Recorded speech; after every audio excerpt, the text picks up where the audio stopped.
Hi, I'm Allison. Hi, I'm Justin. And you're listening to the Otterly Owlsome podcast. Who knows what we'll talk about?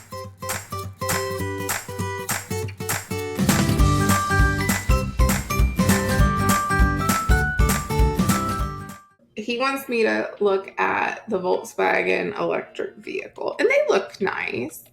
I'm still skeptical on electric vehicles, not because I think they're like bad. I'm terrified that I'm going to get stuck somewhere and there not be like a charging station. You know what I mean? Like, there's like none near me.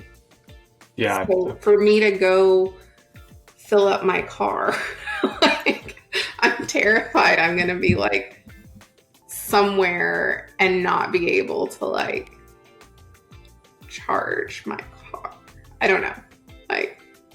But your home would be your base charger, right? Well, yeah, but I mean, like when we go to Myrtle Beach, like if we took my car, I think they have charging stations in our condo building, I think, because they have like them for golf carts. And so I would assume it'd be I would want to know first too. Like before I purchased, I would be like, I want to map out. Only, like, and not issue. It's just my fear of having an electric vehicle is also, what kind of energy does it pull from my house? Like, is my electric bill going to go crazy? Do they have to install all that, or is that another fee? I just have so many questions. And then I used to have, so I drive a Nissan Kicks, and it's fine. It's a smaller, like, it's, I think technically an SUV, but it's small. It's a smaller, like, four-door thing. This looks just like my car. I have a Toyota CHR. Yeah. So, and I mean, it's fine. Is it fast? No. It's got like a 4-cylinder motor. It's really slow. And he's like, it's like driving a go-kart. And so he has hated my car, I think, since I bought it. But I bought it like before we were together. Because I'm like, I don't drive anywhere. Like, I'm at home. And so I used to have a Range Rover Evoque, which is like the smaller one, and I loved it. And I saw one for a decent price, so I'm going to go look at that as well. But it's not the electric vehicle. So, I don't know. It makes me nervous. I know there was a big infrastructure bill passed maybe the beginning of this year or last year that's supposed to put in like billions of dollars worth of charging stations, but that's like over the next 10 years. Yeah. Like, it's not happened yet, so. And I love living where I live, but the state I live in doesn't really, conform to some of the ideals of electric vehicles. You could probably find a place to park your truck faster than you could find a place to charge your electric vehicle. Yeah. And like I said, I know like some of the places, like having it at home, I'm not so much worried about. It's more of like the traveling. And then I am a creature of convenience, which I think we all are. But how long does it take to charge it? Because right now when I fill my car up with gas, I start it, I go in the gas station, I come out, and then I'm good to go. Like, do I have to now sit at a gas station for 30 minutes? My understanding is, there's a wait time. And so that's my other drawback. But And I'm no expert, but I think there's like the modern ones. There's like a quick charge, like in 15 minutes you can get halfway there, and then for the full charge the battery, it's like whatever along the hour. I don't know. Yeah. Well, and then I know this is also stupid, but you know how if you like don't use something with batteries in it, like the battery just essentially stops working. Yeah. I don't drive that much because I work from home. Yeah. So is the battery just gonna like all these things that are completely unnecessary to think about are just. I totally get it. I'm there with you. I'm a funny battery person. So let's take phone for example.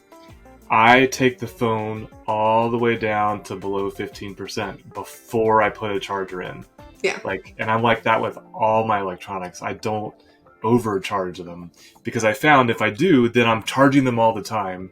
Yeah. Because eventually they get used to having electricity and then they die really fast. So.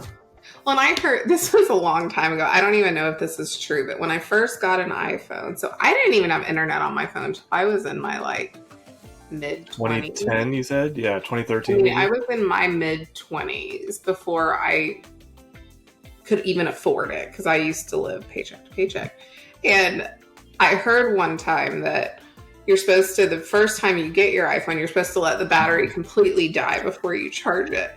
Yeah. And so now, anytime I get a new phone, I let it completely die the first time I get it, and then I charge it. But unless I'm traveling, I'm the same though. I won't put it on a charger until it's under like 10%. Unless I'm traveling, because the outlets in the plane don't always work. And so I always charge before I get on the phone. And I now have, I don't know if it's in my office, a little battery pack that's magnetized, like, because I have a mag back case or whatever. Mm-hmm. And it's just like a little portable magnetic one that I got because I kept having issues with the charging in the plane. So. Yeah. And now your phone's probably twice as heavy as... But I'd only use it whenever it's like desperate. Like I don't... Because I watch stuff on the plane on my iPad and put my phone away because it's like a nice break that no one can find me for like 2 hours or whatever. So. Well, on that note, what did you watch on your way to Las Vegas last week? Let's see. On the way there, I started watching, well, I was catching up on a show on Hulu called Not Dead Yet. Not Dead. So I got caught up on that. And then I watched a movie. What did I watch? Oh, it was a real cheesy, like Netflix Hallmarky type movie, which was, of course, wonderful because those kind of movies are just really heartwarming stories. There's a misunderstanding. They work it all out, and everyone's in love. And then on the way back, I actually watched like an entire series that was new on Netflix. I know you haven't watched these, but there's a series called To All the Boys I Loved Before, which was a book series that I read. And the books are wonderful. I like the books much more than the show, but the shows were good.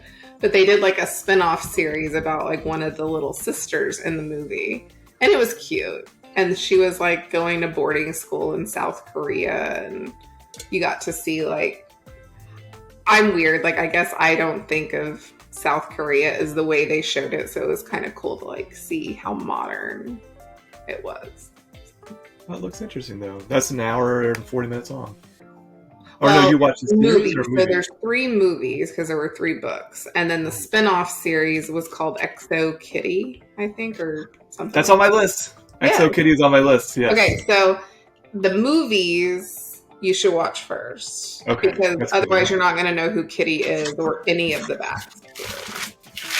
All right, I need to write this down. So it's To All the Boys I've Loved Before. The second one is like something Laura Jean, and the third one is called like Forever and Ever or something. I don't know. But I read the books because like young adult books are just such like good easy reads, like for a beach or something. Oh yeah. And so I read all 3 of those books. And then do you have Peacock? Yes. Okay, so there's a series on there called One of Us is Lying. The book was so good. The way they did the show, they can't do like or like the sequel to the book unless they completely change it. And it made me really sad. The show was good. The book was better, but I was just like, now I can't get my second series. I think the only, I feel that way of all books that get adapted to be movies or TV shows. If you really liked the book, like you're saying, you are going to usually pick apart the interpretation as it goes on screen. But that one just, it annoyed me because you can't do the second one now. Yeah. Unless you rewrite it. But Silver Linings Playbook, I actually liked the movie better than the book.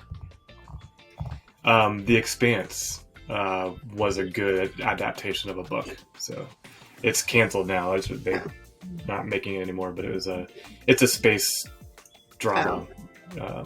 Or you call it a space opera? I don't know what the difference is, but I don't know. So, there's no singing. You can laugh at me, but I read all the Twilight books, because once again, I just enjoy reading. The movies were pretty spot on, but I don't know if you've seen the Twilight movies. Yes, the sparkly men that take their shirts off. Yes, that's fair. So at the very end of the last movie, there's the big fight scene that's actually a dream, you know? That's not in the book.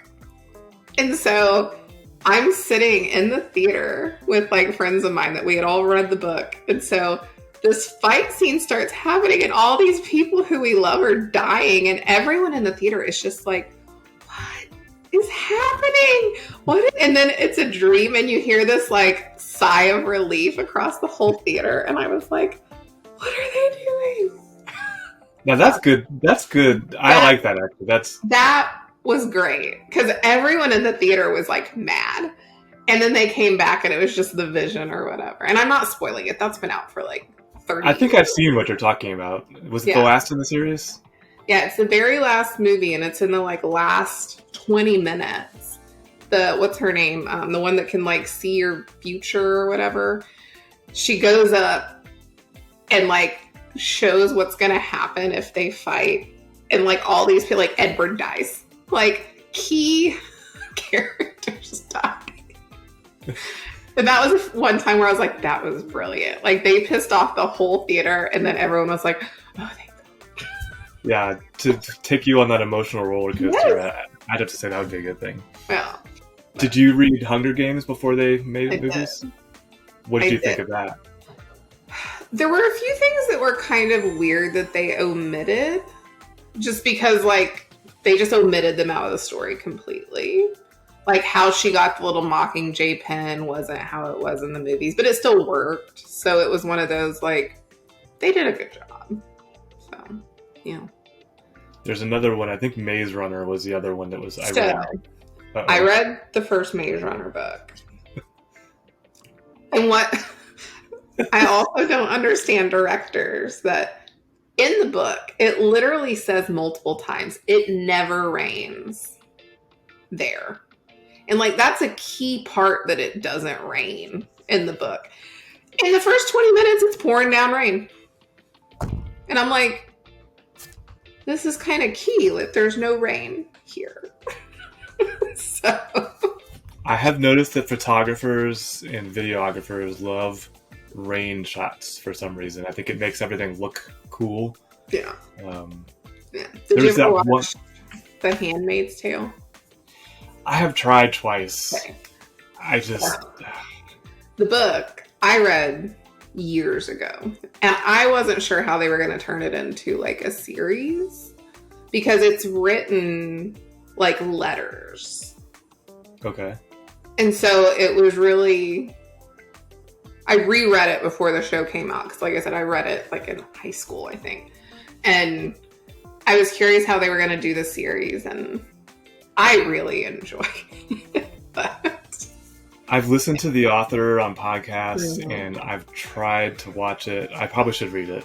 Maybe I'll enjoy the book better. Well, the book's weird because it has a weird cadence to it because it's not written like a book. It's written like letters almost. Like they're journaling and writing letters to each other, like to get through it almost. Because if you've seen it, you know what's happening. Yeah. Maybe the darkness of that kind of put me off too. Yeah. I don't know. As a woman watching it, it's interesting because you just sit there and you're like, if I couldn't touch my bank account and only my husband could, I would be not very nice to live with. Yeah. Well, speaking of young adult stuff, I'm actually watching Anne with an E on Netflix. Is it good? It keeps popping up on my recommendations. I'd say it's lighthearted and it's like a good read, I guess.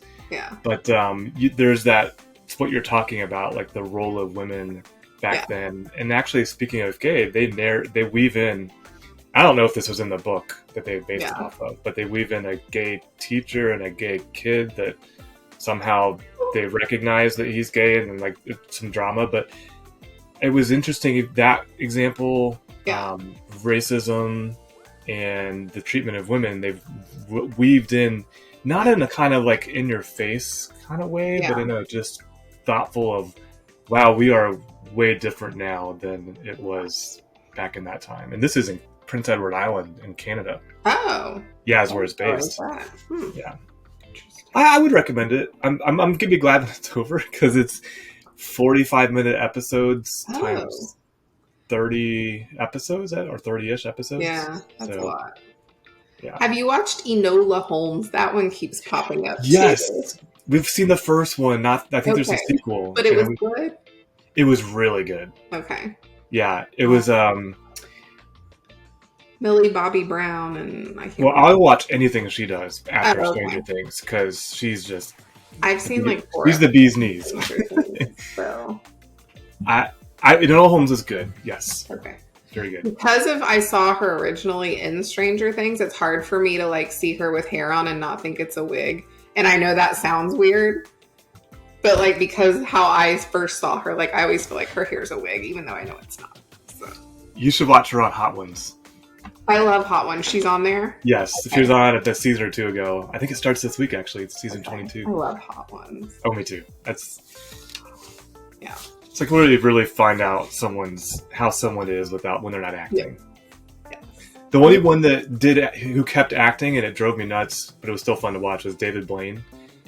I didn't watch his. That's the magician guy, right? Yeah, and so he like did all kinds of crazy stuff on there. So. Gordon Ramsay was one of my favorites. He had like stuff in his pocket, like ready to go. So. Tom Holland was good, and there was the guy that starred as Elvis. I liked his. Oh, I never saw Elvis. Austin something. Yeah. He was good. He's going to be a big star, I think. Yeah. He was on Disney Channel. Oh, was he? That's okay. Yeah. I put on Disney Channel for the dog, so I'm exposed to some of it. I used to babysit a lot. And so. Some of them, like, I'll be listening, like, while I'm doing something else, and, like, there's, like, I don't know how Disney does it, but it's like there's the kids part, but then if you really listen to what's being said, there's an adult part too. Like I don't know. Yeah. I guess if you're gonna have to watch it if you have kids, maybe they want to appeal to both. But yeah, there's some shows where I'm like Bluey's pretty funny. I feel like every Saturday when we leave and we leave the dog, Bluey is on for like all morning long or the mid-afternoon. That I've never really watched. I kind of set it and leave. Yeah, it's pretty fun. The one I should be admitting this in the podcast. The one I would watch on purpose, like after a scary movie or something, and I just love, is Big City Greens. It is funny, and I just am entertained by it, and I love the shenanigans, and yeah. We watch Bob's Burgers after scary movies. Bob's Burgers. Is that the Simpsons? Love Bob's Burgers. No, it's a cartoon. Did you ever watch Archer? Which was also a cartoon. No. The guy's voice, he also does like the Arby's commercials. But you'd recognize his voice if you heard it. We have the meats guy? Yeah, he's one of them. He's on several of their commercials, but Bob's Burgers is hilarious. I love Bob's Burgers. I'll have to check it out. Yeah. If I watch something scary or stressful, I'll usually switch to a cartoon. That is our rule, is if I'm going to watch something scary, he has to watch at a minimum 1 Bob's Burgers. But depending on what we watched, he may have to watch 2 Bob's Burgers. Yeah. The Handmaid's Tale would be one I'd have to watch something else. See, that one didn't... It wasn't scary to me. It was more like, oh God. Like, what's happening? So... If it's a well done movie or series, I empathize too much. It's the problem. Fair. Yeah. Well, me and one of my friends, this is horrible, but you have to find life. She was like, "What role do you think you would have been given as a woman?" I don't know. Just that statement alone, right there. Yeah. Because we were laughing that we were like, we'd probably get sent out to the mines because we got mouths on us. Or we'd be on the wall because we're too mouthy. But yeah. I was reading a magazine it was not an article, it was an excerpt of a book in Wired magazine, and it was about this dark web sites that they transact illegal stuff on. So selling Yeah. firearms, drugs, sex trafficking, stuff like that. So the person the person they were following was a guy that masterminded this entire network of stuff. And then they started describing like his personality outside of that market with regards to women. And he's based out of, I think it was Thailand or something. And I was just I'm reading this, and I'm like, oh my God, this is like stepping back 100 and something years, the way this guy thinks in 2020, whatever the year was. It was so weird to think that, like you and I were just talking about, we think that's behind us, but it's actually still around in weird ways. Thank you, South Carolina. Yeah. And North Carolina. I mean, we made the news this morning. So. Yeah. We did last week or the week before. It's just... Yeah. Yeah. Sorry, it took a right turn there. Or left turn. The knowledge was good. So, Do you have anything you can tell in the few minutes we have left? Let's see. I thought it was interesting that they had a green knowledge and people couldn't give out swag unless you were like a certain level of sponsor. That was translation. You got no swag. I wouldn't have anyway, but like I was talking to a friend of mine that worked for a different partner, and we were just chatting, and I jokingly asked if he had any good swag, and that's what he told me. I was like, oh, but I got to see a lot of people I haven't seen in a long time, so like that.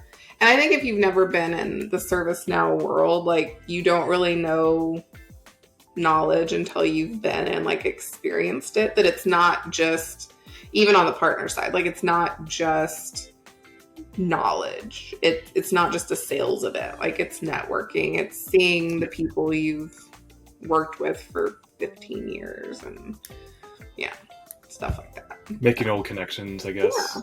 Like, hey, I haven't seen you in a minute. Especially with, I guess, with the pandemic in between conferences. Yeah. And I heard on my little CMA channel, they're considering doing knowledge in EMEA and the US next year for travel purposes, which that kind of sucks too, because you don't get to see, like I have connections from the CMA program I don't get to see because they live, I mean, the ones even that lived in the States I never see, but the few that are still over, because my cohort was the last one that was like mixed geos. So we had people like throughout EMEA in ours. So. Yeah, and I've got even our company we work for has people in EMEA that would, things like that. Did they come this year? No, this year it was sales, and then I went because someone else couldn't go. So there wasn't a lot of budgeting for it last year, but I've asked for next year for us to send more people from delivery because...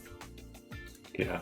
It's for all the benefits you just mentioned, like connecting and Well, and just, it's like I said, if you've been in this space, like knowledge is more than just an opportunity to get new business for us, like for people who have been doing this for most of their career. So. Yeah, and you sent me a link, so the sessions are going online, which is awesome. Today, Is it today?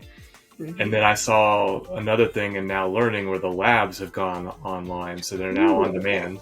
Good. And there's a UI builder one in there, so I'm like, yes, I get to try something again. Yeah, well, there was one that, and I purposely didn't sign up for any sessions because I know several of our customers were telling us they couldn't get into any. And so I was trying to like not take a seat at the ones. There were a few that I would have liked to have done, but I totally would have taken a seat. Like, I eat that stuff up.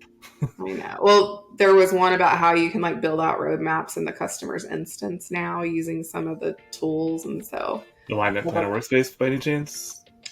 Part of it is, but I have to go find that one to watch. But there was just a big focus on AI, and I think I told you the other day was they have Now Assist, which was writing code for you, but the code was so bad. Like iteration 1 needs some help. Yeah. But I think I'll get there, but it's, I saw in the May release that they have some limited market availability on some spokes and an AI controller. I didn't know about Now Assist. Alan from you know him, Alan. I can't remember his last name. Darn it! And I'm recording this.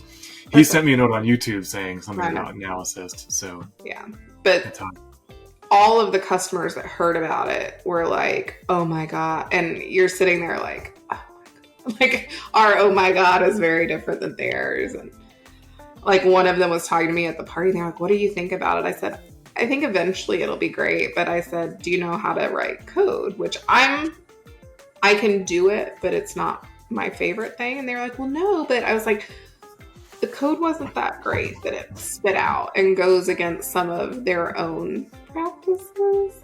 So she was like, "Oh," I was like, "I'm so sorry." I'm hoping that whatever they announced, I need to go listen or read it. Right when that happened, or right before, they had also announced their research division, the partnership with Hugging Face. And what I read about that is that the training sets for these LLMs, the generative models, are based on enterprise and properly licensed data sets, instead of it being like GPT, where it's just public, you know, like GitHub, for example, all of GitHub. Yeah. So I thought that was interesting that it would be looking at ServiceNow code potentially. ServiceNow data. You probably got to run, don't you? I do. I have a CMA board review I have to check. Yeah, sorry I kept you late. Happy Wednesday, and we'll see you next time.